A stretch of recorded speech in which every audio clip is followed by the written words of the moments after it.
Deepika Bhardwaj, thank you so much, ma'am, for taking time out and coming on the Captain's podcast. बहुत बहुत हम आगे पीछे हमारा चलता रहा, but finally we are doing it. And so you are known as the men's right activist in the world now. But is there anything which is called men's right? Is there a thing called men's right? देखिए,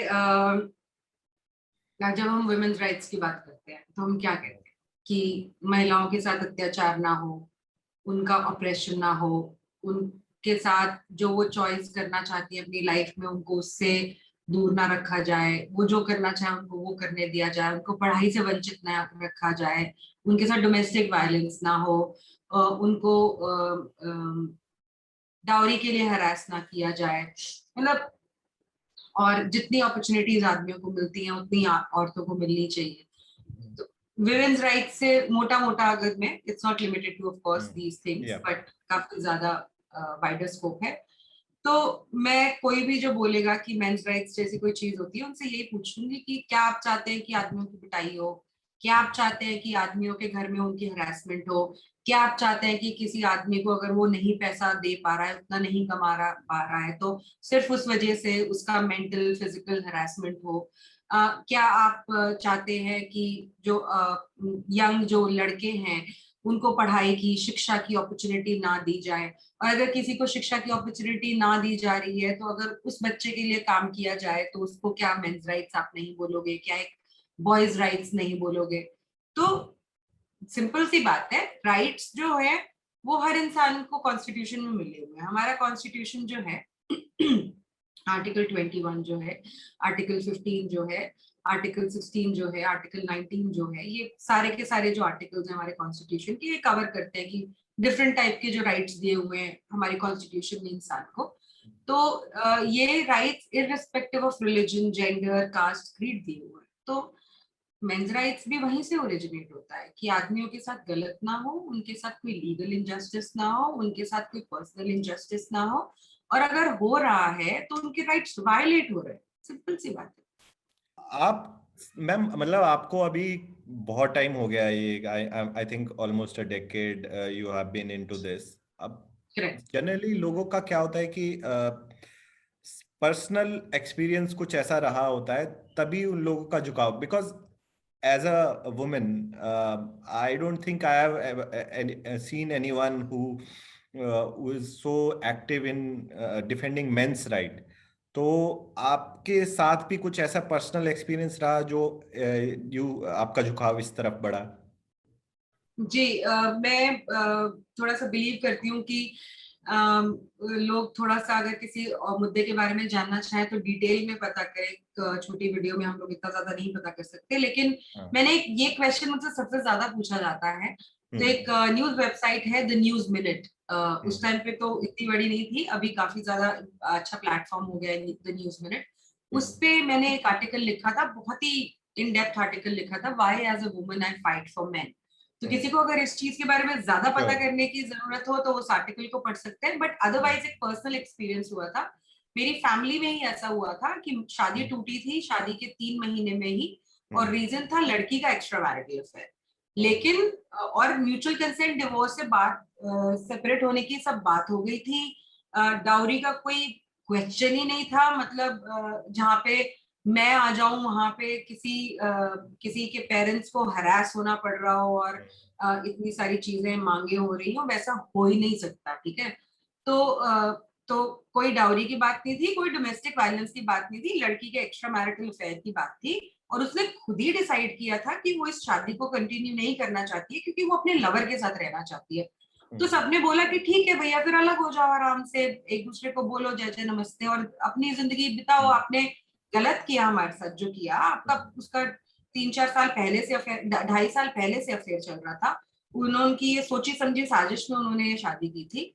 but still we were like okay, you know there are parental pressures because of which you are unable to marry the person you love, and in this case that man who she was in love with was a married man, so obviously she could not get married to him. So she said कि I'll be with him, however whether he divorces his wife or not, but I want to be with him. So we said, thank you so much for acknowledging whatever you are doing, and now you please live your life and let us live in peace. So mutual consent divorce से बात हो गई थी कि separate हो जाएंगे, और सब कुछ आराम से म्यूचुअल कंसेंट डिवोर्स की पिटीशन भी फाइल हो गई थी, सब कुछ आराम से, एक दूसरे का जो उनका था उन्होंने ले लिया, जो हमारा था हमने ले लिया, टाइप चीज हो गई थी. But after 2 months of that mutual consent divorce petition, they withdrew it, and they said we pressurized them to file for divorce. And the real reason for this mutual consent divorce petition being filed, or the pressure being made, was because we were demanding dowry, we were beating her every day, उसका गले में दुपट्टा डाल के, मतलब अगर आप actually 498 dowry domestic violence की complaints पढ़ेंगे, अगर कोई इंसान सच्ची में इस अब्यूज को जानना चाहता है, तो किसी भी पुलिस स्टेशन में जाके आप 498 की 20-25 कंप्लेंट्स निकाल के देख लीजिए. लैंग्वेज की सिमिलैरिटी जब आप देखेंगे तब आपको पता चलेगा कि ये किस तरह से फॉल्स केसेस कंकॉक्ट होते हैं. तो वही सेम एलिगेशंस, 20 लाख रुपए की दहेज मांगा था, लड़की को ताने मारते थे कि दहेज नहीं लाई है, और लड़की को हर रोज पीटते थे, मारते पीटते थे, लड़की को भूखा रखा जाता था, उसको खाने के लिए नहीं दिया जाता था, जबकि कितनी सारी फोटोज होंगी जिसमें वो हट्टी कट्टी मोटी बिल्कुल उसने फोटोज डाल रखी हैं. ठीक है, कोई फर्क नहीं पड़ता, कितना झूठ बोल सकते हो आप इंडिया में. और तो क्या हुआ, तो उन्होंने ये केस जो है ऐसे पिटीशन डाल दी, तो जज भी समझ गया कि क्या हो रहा है, तो जज ने मीडिएशन में केस डाल दिया था, और इमीडिएटली मीडिएशन में बैठने के बाद जो है वो जो है पैसे मांगने लग गए, और उन्होंने कहा कि हमारे को इतने पैसे दे दो, 18-20 लाख रुपए हमारे को दे दो, और तो हम लोग आपके ऊपर केस नहीं करेंगे. But what we did was we told them that we are not going to come under your blackmail. We will give you money, but something that we can afford. And the expenditures that were done on, we had divided the functions.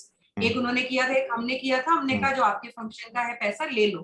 हालांकि we were in a loss, but still उस time पे जितना लोगों ने हमें बताया, यही बताया कि भैया अगर वो कह रहे हैं कि इस तरह से केस फाइल कर देंगे, तो जो भी करके, these are the words of a judge, a retired judge, to my family, that do whatever you can to protect yourself. If it means paying them huge money, then do it, because laws are extremely one-sided, and आपकी कहीं सुनवाई नहीं होगी. इतने सारे evidences होने के बावजूद, सब कुछ ऑन रिकॉर्ड होने के बावजूद, एसएमएस होने के बावजूद, पूरी वीडियो रिकॉर्डिंग्स होने के बावजूद, सबने हमें बोला कि आपके पास कोई कानून नहीं है, कानून सिर्फ महिलाओं के लिए, बहुत ज्यादा परेशान होंगे, और कितने साल केस चलेगा पता नहीं, तो ये कर लीजिए. But then we were not willing to give in to their demands, and we could not give in to their demands, as simple as that. So we said, you go ahead and file the case if you want to. This is something that we are saying, and they agreed to it. Obviously they realized that they are at the wrong end, obviously. And if they would have filed the case, then we would have obviously done everything in our stead to tell the world that they are the liars. Right. So that's what happened. The case got over, of course, but the ramifications of the repercussions were extreme. People in the family went under depression. बहुत ज़्यादा माहौल घर का खराब हो गया था. It was a very difficult time. अब मैं बहुत आराम से casually इन चीजों को शेयर कर लेती हूँ, लेकिन कोई भी परिवार जब इन चीजों से जूझ रहा होता है, it's a very tough time. Every day you think कि आपको पुलिस उठा के ले जाएगी. Every day you think कि जिस टाइम पे वो फेज चल रहा था कि भैया वो कहीं ना कर देना, all that. Every day is a hell, Right. आपको ये नहीं पता कि क्या एलिगेशन लगाएंगे, आपको ये नहीं पता कि पुलिस कब आएगी उठा के लेके जाएगी, आपको ये नहीं पता कि आपके साथ क्या हो जाएगा. तो ये था एक्सपीरियंस. और जब जो सबसे ज्यादा खराब चीज लगी, जब मैं इस चीज को समझने लगी कि ये है क्या, मुझे नहीं पता था इसके बारे में, मुझे 498 के बारे में कुछ नहीं पता था. तो लेकिन ये थोड़ा सा अंदाजा था कि एक महिला और एक पुरुष के बीच में ऑब्वियसली जो है महिला की ज्यादा सुनी जाती है, तो हम अपने आप को सेफगार्ड कैसे करें, तो थोड़ा बहुत रिसर्च करनी शुरू कर दी थी. तो एक सुसाइड वीडियो मैंने देखा सैयद अहमद मखदूम का. उस टाइम पे मैं एज अ जर्नलिस्ट काम करती थी एक ऑर्गेनाइजेशन के साथ जिनका नाम है exchange for media, and it's wonderful organisation, और सब बहुत अच्छा था. My job was amazing, I was getting promotions, my superior जिसको मैं रिपोर्ट करती थी, she used to love me, my boss was amazing, everything was very good. But ये जो फेज आया, मतलब इतने मेंटली इतना ज्यादा डिस्टर्ब कर दिया कि then the entire focus changed. The entire focus at that time completely changed. And मैंने ये सैयद अहमद मखदूम की सुसाइड वीडियो देखी. उनके ऊपर 498 लगा था, उनको अपने बेटे से अलग कर दिया था उनकी वाइफ ने, और उन्होंने 3-4 साल काफी लड़ाई लड़ी, but then he was not able to meet his son and he gave up and he hanged himself. और सुसाइड करने से पहले वो ये सुसाइड वीडियो बना के अपलोड करके छोड़ के गए. तो जित मुझे अभी भी याद है वो रात जब मैंने ये वीडियो देखी थी, मेरा एक एक रूह, मेरी रूह कांप गई थी, और मुझे लगा कि कुछ करना बहुत जरूरी है. And I have always been a very a person who likes to raise her voice against the wrong that she's happening around her. तो मैंने कहा मैं तो कुछ करूंगी इसके बारे में. तो मैंने सोचा कि एक डॉक्यूमेंट्री बनाती हूँ, क्योंकि सबसे ज्यादा जो मैंने देखा कि डिप्रेशन में जो लोग जाते हैं वो इस वजह से जाते हैं. जैसे हमारा एग्जाम्पल ले लो, हमें नहीं पता था, हमने दूर दूर में अपनी फैमिली में कहीं नहीं सुना था, और जब ये हुआ तो हमेशा यूं ही लगता है कि लोग यही बोलेंगे, अरे ये इन्होंने गलत किया होगा. और अभी भी लोग बोलते हैं ये दीपिका भारद्वाज मेंस राइट्स के लिए बड़ा परचम उड़ा के रखती है, इसी ने पक्का इसकी फैमिली में जो हुआ था इसी की मिस्टेक होगी, इन्होंने नहीं सब कुछ गलत किया होगा. But I don't care about that, I know कि मेरा सच नहीं. तो लोग डरते हैं कि समाज में बेइज्जती होगी, ये होगी, वो होगी. तो ये सबसे बड़ा कारण है लोगों के सुसाइड करने का. लोगों को लगता है कि हम अकेले हैं, हमारा कोई साथ नहीं देगा, and people commit suicide. So I wanted to make a film, I wanted to make a documentary film that would tell people that this is not only your issue. This is a very widespread issue. There are a lot of people who are victims of false accusations like this. And if you are not wrong, if you have not done any mistake, then please go out and talk about your innocence. Tell people about your innocence. Do not shy about it. तो वही एक चीज मुझे लगता था मैं कर सकती थी, क्योंकि डॉक्यूमेंट्री फिल्म मेकिंग का बैकग्राउंड था, मैं पहले भी डॉक्यूमेंट्रीज बना चुकी थी और उनको काफी एक्नॉलेजमेंट भी मिली थी. तो एक स्टोरी टेलिंग मुझे पता था कि मेरी एक फोटे है, तो मुझे लगा कि इसके ऊपर डॉक्यूमेंट्री बनानी चाहिए. दैट्स हाउ मार्टिर्स ऑफ मैरिज की जर्नी शुरू हुई थी. एंड उस दिन से लेकर आज का दिन है, I never went back to my profession, because I think this space needs so much of efforts of people like me. That's correct, ma'am.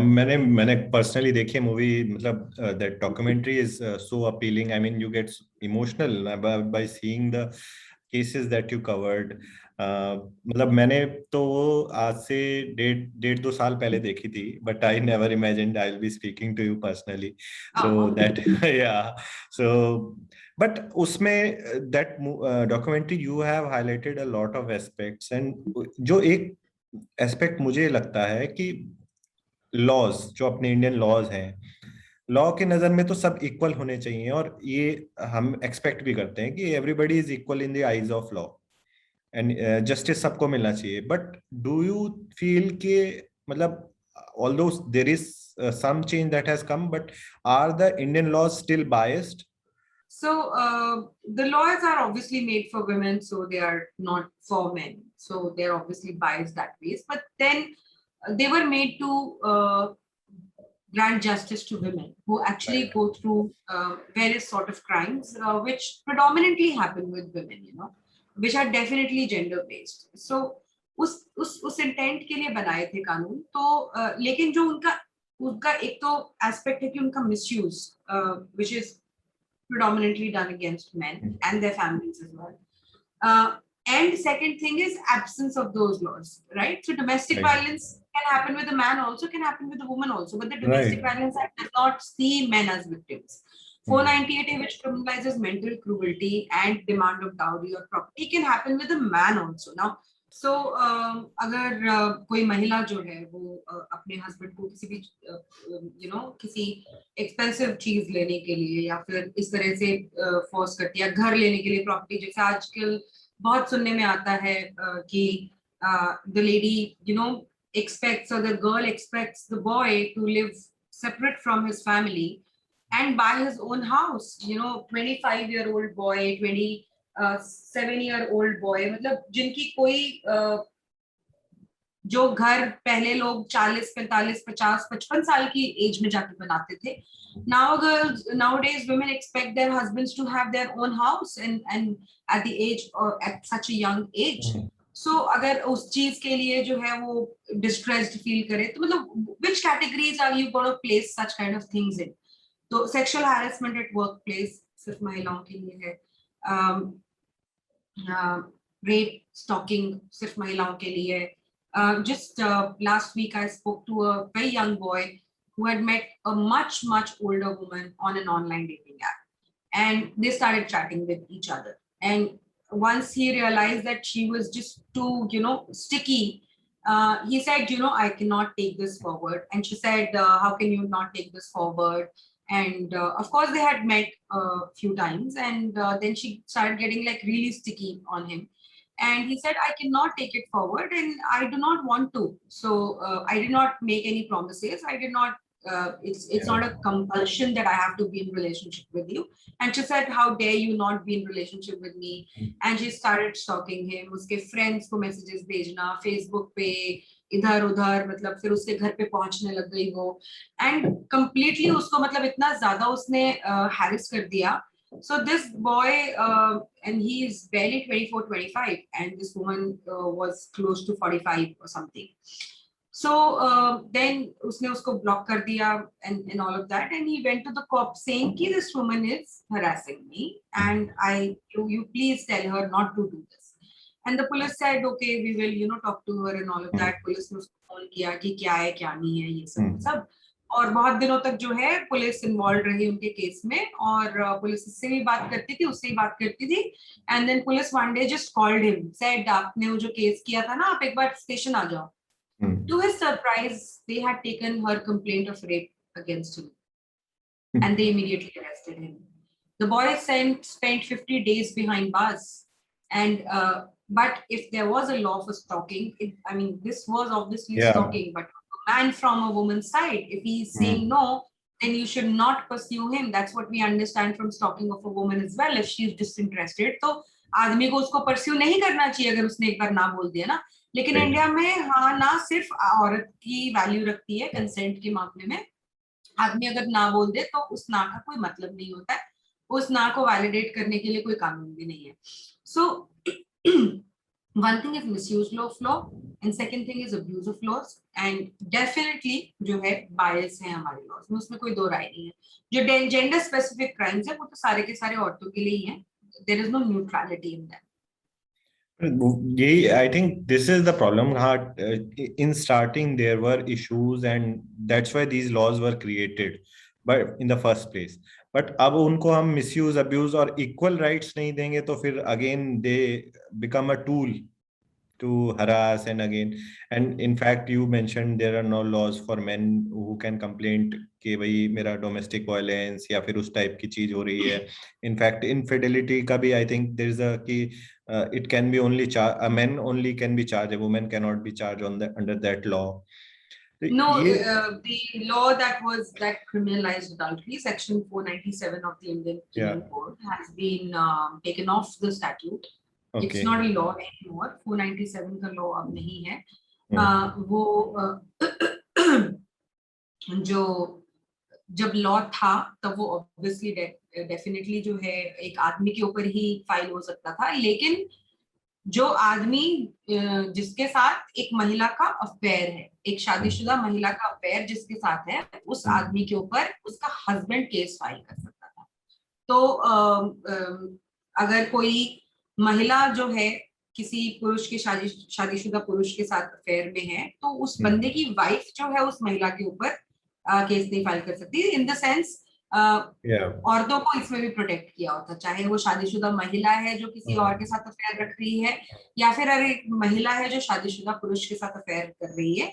So women were completely kept out of the ambit of the law.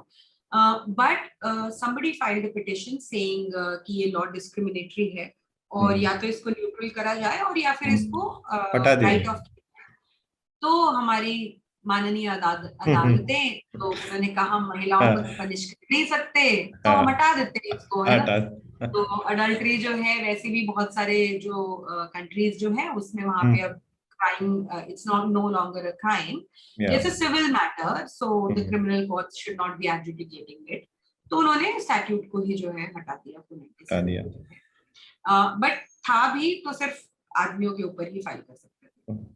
That's right. Or in fact, in all these cases that you covered and what I see around, कि अगर आगे से आपके ऊपर complaint file हो रही है तो it is not just you that suffer and पूरा फैमिली यूज्ड टू सफर. अभी भी वैसा ही है मैम, मतलब they just pick up any member of the family whoever is mentioned in the complaint and they have to spend time in jail.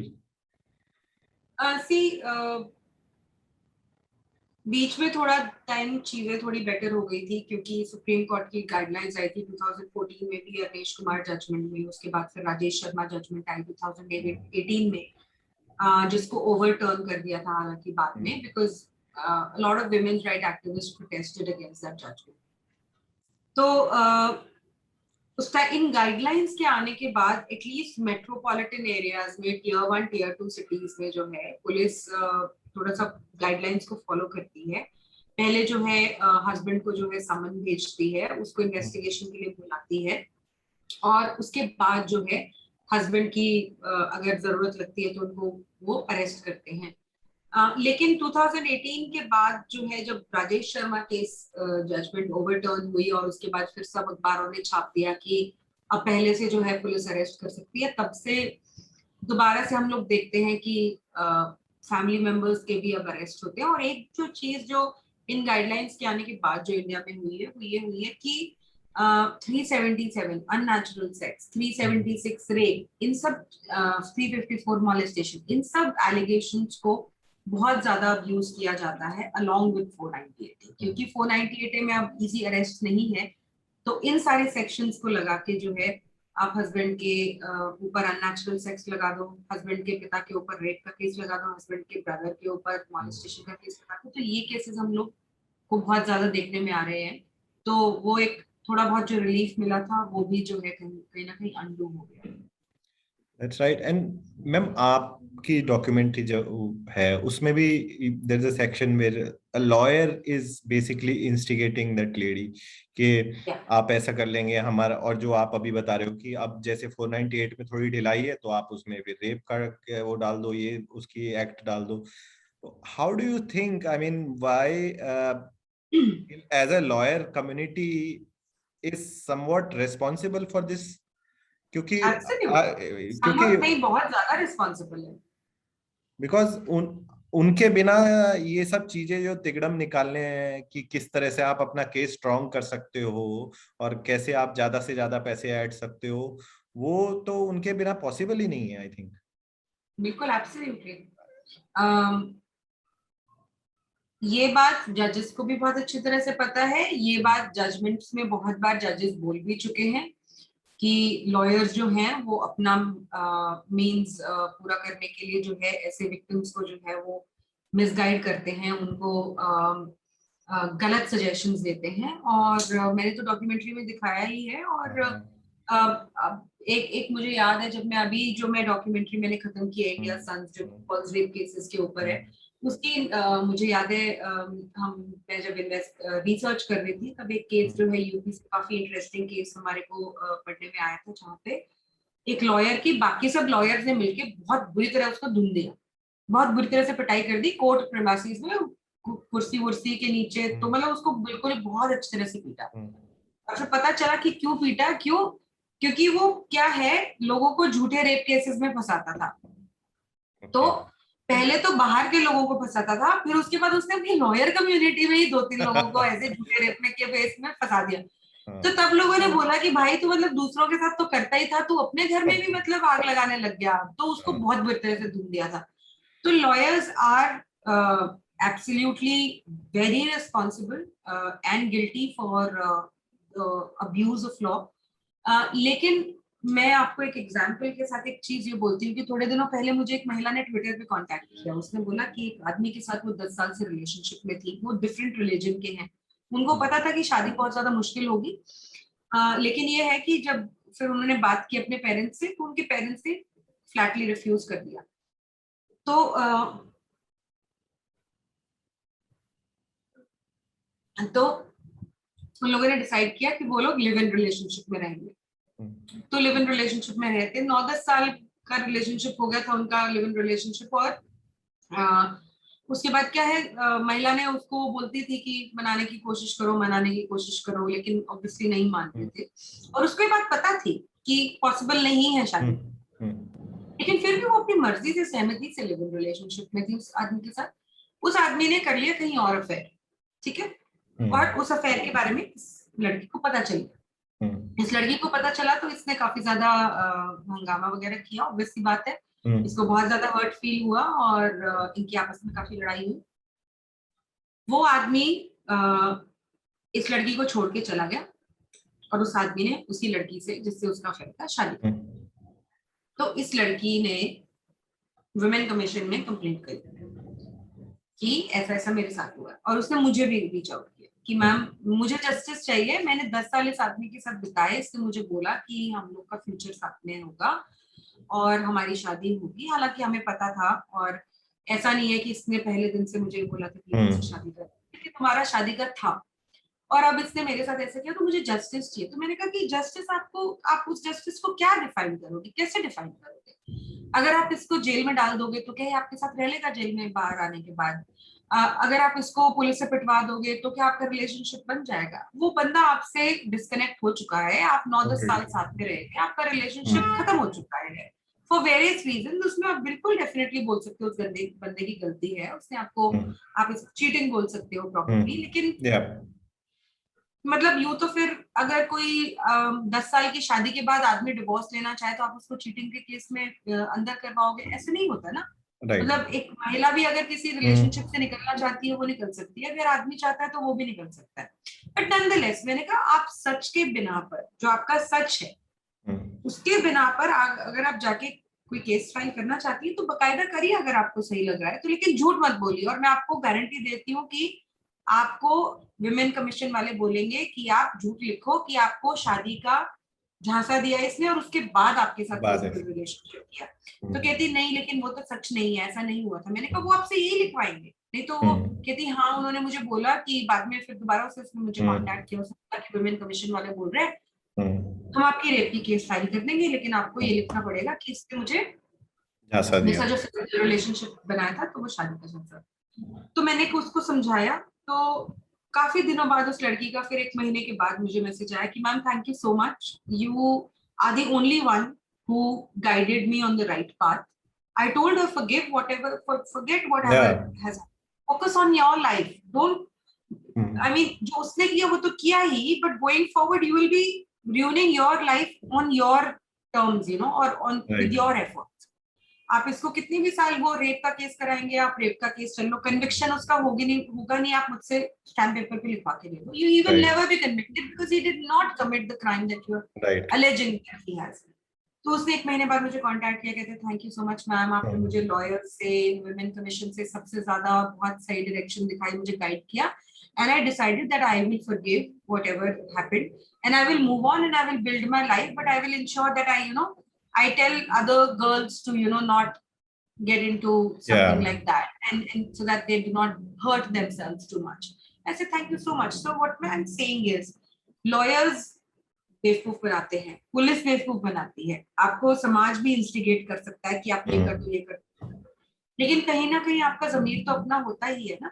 किसी लड़के को कोई अगर लॉयर बोल दे कि तू जाके इस लड़की को थप्पड़ मार दे, तो क्या उस आदमी को नहीं पता कि थप्पड़ मारना गलत है? कोई लॉयर उसको बोल सकता है कि तू उसको थप्पड़ मार दे और वो जाके थप्पड़ मार देगा? मतलब so if adult women are listening to such advices, willing to write white lies, ridiculous white lies कि मेरे ससुर ने भी मेरा रेप किया, मेरे थोड़े दिनों पहले मेरे पास एक केस आया था of a lady who is mother of 2 daughters, उसकी भाभी ने उसके हस्बैंड के ऊपर 498 तो किया ही है, अपने ससुर के ऊपर, अपने 2 हस्बैंड के 2 भाइयों के ऊपर, और ये जो थी भाभी के ऊपर, उसने बोला कि मेरा गैंग रेप हुआ और इस लड़की की प्रेजेंस में हुआ। मतलब इतना गंदा, और भाइयों ने, बाप ने, सबने साथ में मिलके मेरा जो है रेप किया, और ये लड़की भी वहां पे थी to implicate everyone. She reached out to me and she said ki ma'am, can you help me? So if a woman can write things to that extent, Right. then I don't think I can blame lawyers completely. I think एक intent समझदार तो औरत जो है, intent तो औरत का ही है ना, ऑब्वियसली, साइन सिग्नेचर तो मतलब औरत का ही है ना. हाँ, ultimately you are So responsible. In fact आज के डेट में with this social media and everything, जैसे आपने भी कवर किया था रोहतक सिस्टर्स का वो जो केस था, एंड आप उस पे एलिगेशन लगा दो, उसकी तो जिंदगी वहीं पे खत्म हो जाती है। वो उसकी फैमिली, मतलब दैट बॉय जिसके ऊपर लगाया था, वो in fact he was selected for army, वहां से भी उसका वो चला गया, करियर चौपट हो गया, सब कुछ हो गया। तो ये मतलब हाउ डू मतलब people sort of protect themselves? आपको क्या लगता है, मतलब क्या किया जा सकता है इसमें? देखिए, मैट्रिमोनियल इश्यूज में तो प्रोटेक्शन करने का मुझे इतना ज्यादा कोई अगर आप प्रीएम्प्टिव मेजर्स के बारे में बोल रहे हो तो प्रीएम्प्टिव मेजर्स मुझे तो कोई बहुत ज्यादा दिखते नहीं है. लेकिन बस ये है कि आप एक थरो इन्वेस्टिगेशन कीजिए, take your time, do not get married in haste. ऐसा नहीं है कि 1 महीने 2 महीने में ही बात चली और उसके बाद शादी वादी कर ली. आप आराम से दूसरे इंसान को जानो, और ये सिर्फ आदमियों के लिए नहीं, मैं औरतों के लिए बोल रही हूँ. One should not rush into something like marriage because it's a life decision. You should know the other person. You should, you should understand each other's likings, dislikings, और future में क्या करना चाहते हैं, if they are on the same page or not. And बहुत सारे cases हैं जो इस वजह से होते हैं कि पत्नी बोलती है कि अपने माता पिता को छोड़ दो, आदमी छोड़ना नहीं चाहता है, and that becomes the reason for dispute. तो मतलब एक्सपेक्टेशंस क्या है आपकी लाइफ में, आप किस तरह से लाइफ जीना चाहते हो, वो पहले डिस्कस करना चाहिए. और मान लो अगर ये सारे प्रिकॉशंस लेने के, जो भी आपका लेन देन है उसको डॉक्यूमेंट कीजिए, ठीक है. अब जो दहेज लेगा वो तो ऑब्वियसली डॉक्यूमेंट नहीं करेगा, ठीक है ना. लेकिन अगर किसी को जो पार्टी है उसको दहेज के लिए बोला जा रहा है, पहली बात तो उनको मानना नहीं चाहिए, और अगर वो मान लेते हैं तो उनको इंसिस्ट करना चाहिए कि वो लिखवा, ठीक है ना. तो आइदर पार्टीज, अगर कोई दहेज नहीं ले रहा तो उनको भी लिखवाना चाहिए कि ये शादी दान दहेज के बगैर हुई है, और अगर कोई दहेज ले रहा है तो भी उनको लिखवाना चाहिए कि भैया हमने इतने पैसे दिए हैं, ठीक है, नहीं तो कल को वो लड़का बोले कि भैया हमारे को कुछ नहीं पता. दैट तो डॉक्यूमेंटेशन होनी चाहिए, it's for benefit of everybody. और मान लो सब प्रिकॉशंस लेने के बावजूद भी आपकी शादी किसी गलत इंसान से हो जाती है, आपके ऊपर झूठे केसेस होते हैं, तो एंटिसिपेटरी बेल की प्रोविजन है. अपना एंटिसिपेटरी बेल फाइल कीजिए, अपनी फैमिली को सिक्योर कीजिए, उसके बाद केसेस लड़िए. अगर केसेस बहुत स्लो पेस पे चल रहे हैं तो हाई कोर्ट को रिक्वेस्ट कीजिए कि उनका बहुत क्विक डिस्पोजल हो, और फाइट कीजिए, give a fight, and if people think that only men have to fight like this, I don't think that happens. Women who are genuine victims also have to fight a very, very tough battle.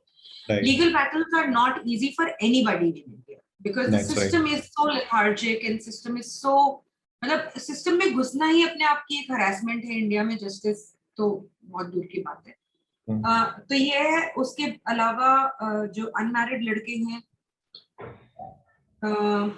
मैं अभी case कर रही हूँ जिसमें 7 लोग हैं, वो एक ही लड़की के जो है विक्टिम्स हैं.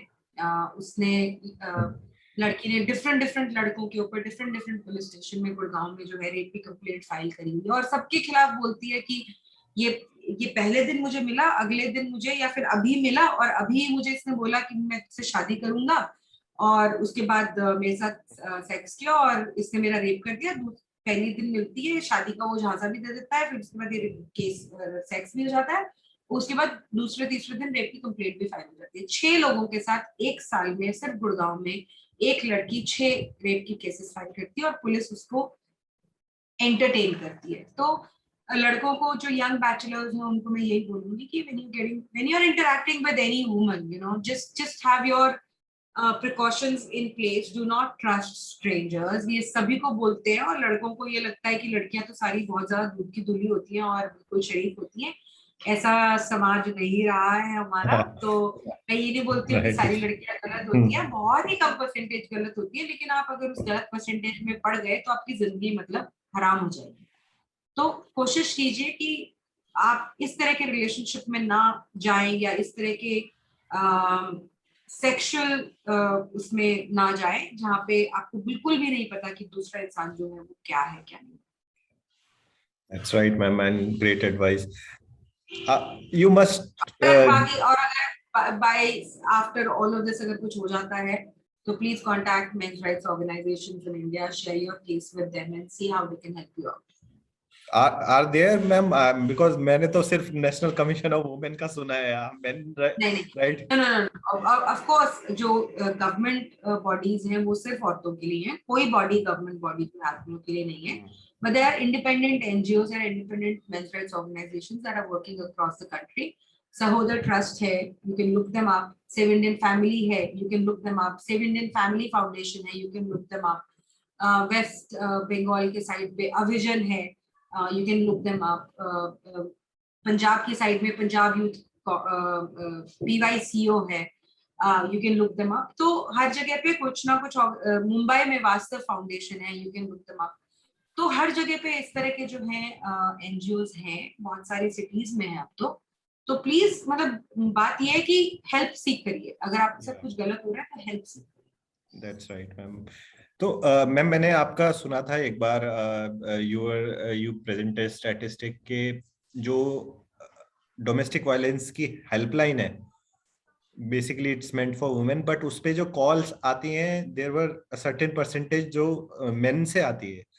That's I think you presented that fact. तो वही मतलब लोगों को ये आइडिया ही नहीं, मतलब अगर अपने घर में नहीं देखा या आसपास नहीं देखा तो ऐसा लगता है कि ऐसा है नहीं, but it is, the reality is totally different, and when you get to know some cases तब आपकी आंखें खुलती है कि ऐसा है। एंड इनफैक्ट मतलब मेरे जानकारी में जितने भी लोग हैं, अगर फाइट करने के लिए भी आपको मतलब ये नहीं है कि आप एक बार डिसीजन लो, it's every day there is a fight. आपको गिव अप कर दोगे तो मतलब then you are done. Correct absolutely. So ma'am, you must be getting a lot of flack from women around you कि मतलब ये हमारे खिलाफ कैसे, मतलब ऐसे, मतलब ultimately you are the real what we can say the equality के लिए आप लड़ रही हो, you are not fighting against them, but you must be getting a lot of flack from women also. Yeah, I do get a lot of flack for women. For those women, I just have to say one thing. जब वो बोलते हैं कि all men, you know, not all men कहते हैं, वो उस hashtag को बहुत स्लैम करती हैं औरतें, बोलती हैं कि जब हम लोग बोलते हैं all men तो इसका मतलब ये नहीं है कि बिल्कुल all ही men। हम लोग का ये मतलब है कि जो क्योंकि महिलाएं इतने ज्यादा प्रोपोर्शन में किसी ना किसी आदमी का शिकार होती हैं किसी तरह से, तो मतलब सारे के सारे आदमी ही हैं जो उस कैटेगरी में आते हैं जो कि इस तरह का किसी औरत के साथ बिहेव कर सकते हैं।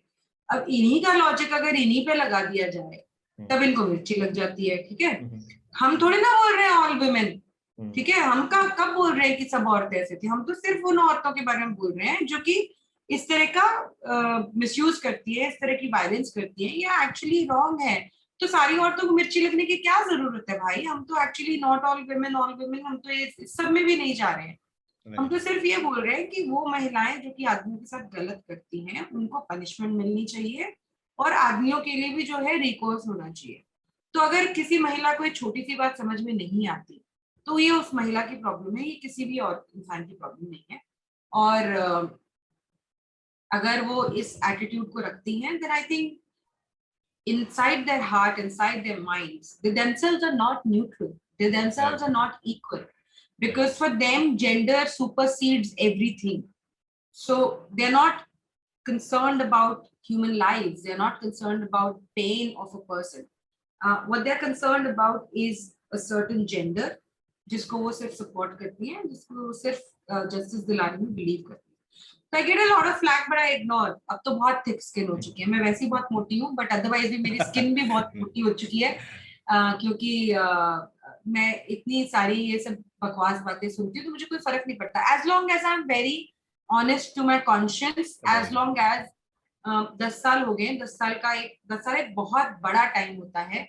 आज तक ऐसा कोई भी एक केस नहीं है जिसमें मैंने एक गलत स्टैंड लिया हो, मैंने एक गलत आदमी को सपोर्ट किया हो। बहुत सारे लोग बोलते हैं कि हाथरस केस जो है, जो उन्नाव वाला केस है सिंगर वाला, उसमें मैंने एक गलत स्टैंड लिया था, लेकिन मुझे अभी तक वो स्टैंड अपना सही लगता है, क्योंकि मैंने वो एविडेंसेस देखी हैं।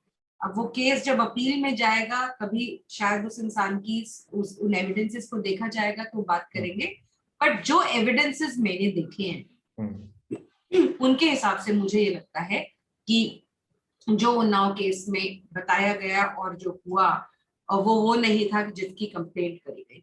तो लेट्स सी, हाई कोर्ट में पेंडिंग है वो केस, जब जो सॉल्व होगा उसके बाद हम लोग इसके बारे में बात करेंगे। बट काफी लंबा एक्सपीरियंस है, अभी तक ऐसा किसी इंसान को मैंने सपोर्ट नहीं किया जो गलत निकला हो बाद में, कि मैंने किसी महिला के जो एक एक्चुअल विक्टिम थी उसको मैंने उसके राइट्स को जो है दरकिनार करते हुए किसी आदमी का सपोर्ट किया।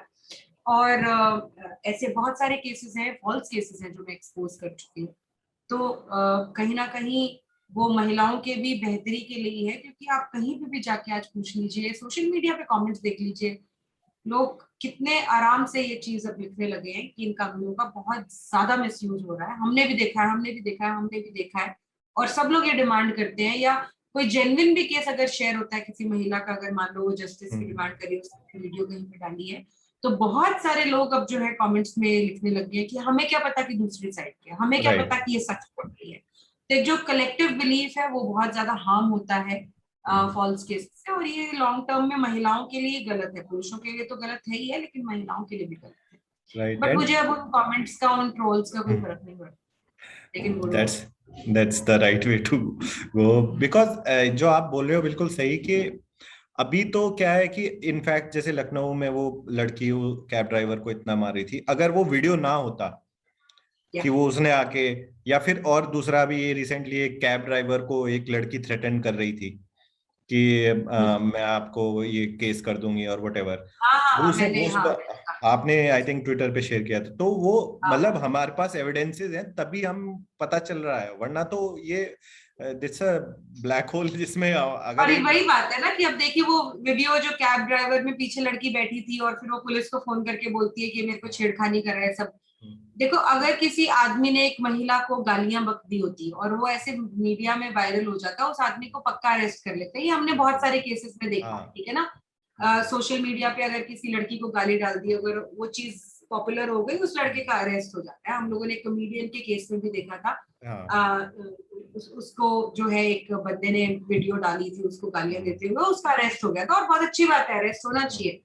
लेकिन इस केस में सबको पता था, फरीदाबाद का केस है, सबको पता था वो लड़की कितनी बोल रही थी फरीदाबाद में, यहाँ से वो ओखला जा रही थी, लेकिन फिर भी पुलिस ने कुछ किया नहीं किया। नहीं किया। और इनफैक्ट वो अगर ये वीडियो इस ड्राइवर के पास नहीं होती तो इसको थप्पड़ थप्पड़ मार के और 2-3 दिन जो है इसको बिल्कुल थाने में। थाने में रखते। वो जोमेटो केस में तो उसने पूरा अपना वो दैट गर्ल पूरा एविडेंस भी डाला है, और फिर और वो अल्टीमेटली मस्ती से आप रील्स बना रही है इंस्टाग्राम पे, किसी को कोई फर्क नहीं पड़ता, कोई नहीं पूछने वाला कि हाँ भैया तेरे नाक की हड्डी टूटी थी, क्या हुआ, कोई नहीं पूछता। एग्जैक्टली वो वेरी सैड। सरबजीत के केस में भी ऐसे ही वो बेचारा मतलब ही इज एकदम फाइटिंग। पॉपुलर हुए हुए केसेस हैं। मैं आपको बताऊं कि जितने ये केसेस लोग पॉपुलर मीडिया में आप जानने लगे हैं, रोहतक सिस्टर्स हो गया, चर्चित हो गया, ये तो टिप है, टिप टिप भी नहीं बिल्कुल। बोलूंगी मैं। 0.000000001% है ये इन केसेस के, जितने केसेस मैं हैंडल करती हूँ, जितने केसेस मैंने डील किए।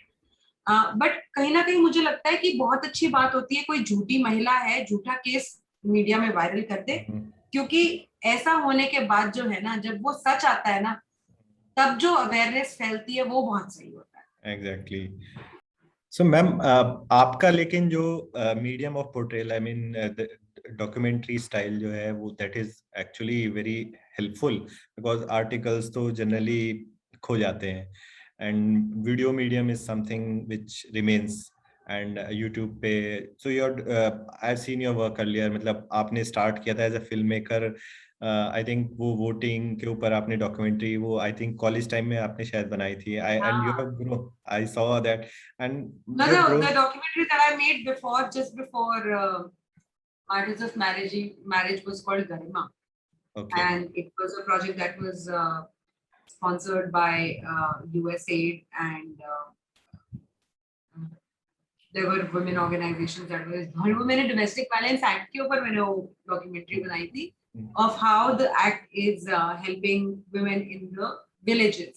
Right. And so but उस टाइम पे इतना in depth कुछ समझ में नहीं आया था. एक NGO था उसके लिए बनाई थी, तो वो जहाँ लेकर गए, जिससे बात कराई तो वो बना दी थी डॉक्यूमेंट्री. तो उस टाइम पे बिल्कुल कोई आइडिया नहीं था कि ऐसा भी है. तो But Martyrs of Marriage में तो मतलब you have evolved as a filmmaker. And India now, Sons आने था उसमें. yeah, वही. So when is that coming out? We are trying to get it on a platform which has large viewership. अभी तक किसी से फाइनल नहीं हुई है डील. हम लोग कॉन्स्टेंटली कोशिश कर रहे हैं. बहुत कंट्रोवर्शियल सब्जेक्ट है, राइट. तो हमारे को काफी दिक्कत होगी, ये तो हम लोगों ने पहले से एक्सपेक्ट कर लिया था. तो लेट्स सी, बातें चल रही हैं अभी तक किसी ने हाँ नहीं बोला है, तो let's hope for the best. Yeah, and in fact, Martyrs of Marriage, so it is available on YouTube, right? It's available on YouTube. वो Netflix ने 2 साल अपने प्लेटफॉर्म पर चलाया है. And let's see अब India Sons के साथ क्या होता है. I wish you all the very best, man. But I hope your audience do watch Martyrs of Marriage. Yeah, I'll put that link. Yes, absolutely. Please do that. We are waiting for India Sons. Because I am for that as well. I wish you all the very best, ma'am. Thank you so much for taking time out, because ये बहुत जरूरी था, क्योंकि awareness आप जैसे हम लोग अगर क्रिएट नहीं करेंगे तो फिर बहुत मुश्किल है. एंड लोगों को ये फील नहीं होना चाहिए कि वो अकेले हैं. There are a lot of people who are going through that, and how can आप प्लीज हेल्पलाइंस भी अपने उसमें डिस्क्रिप्शन में पोस्ट करना. सेव इंडियन फैमिली की हेल्पलाइन है 8882498498. सहोदर ट्रस्ट की हेल्पलाइन है 9810850498. बट ये अगर जस्ट इन केस मैंने कुछ गलत नंबर बोल दिया हो तो प्लीज एक बार गूगल पे जाएंगे तो आपको ये हेल्पलाइंस जो है मिल जाएंगी. सो reach out, never think of suicide. और सबसे ज्यादा इम्पोर्टेंट जो है कि कोई इंसान सुसाइड ना करे. बहुत लोग सुसाइड कर रहे हैं आज के टाइम पे इस हरासमेंट की वजह से, बट हमारी कोशिश रहती है कि जितने लोगों को बचा सके हम बचाएं. That's right. And somebody who wants to reach out to you, Twitter is the best medium to reach out to me. Twitter के DMs में मैं बहुत rarely नहीं रिप्लाई करती हूँ. Instagram और Facebook बहुत मिस हो जाते हैं क्योंकि वो बहुत ज्यादा हो जाते हैं. Right. तो Twitter is the best medium to reach out to me. Otherwise, email ID dnbhere@gmail.com. Right. Thank you so much, ma'am. Okay. I wish you all the very best for the documentary. Thank you so much. Goodbye, ma'am. Have a great festive season. Bye-bye. Thank you.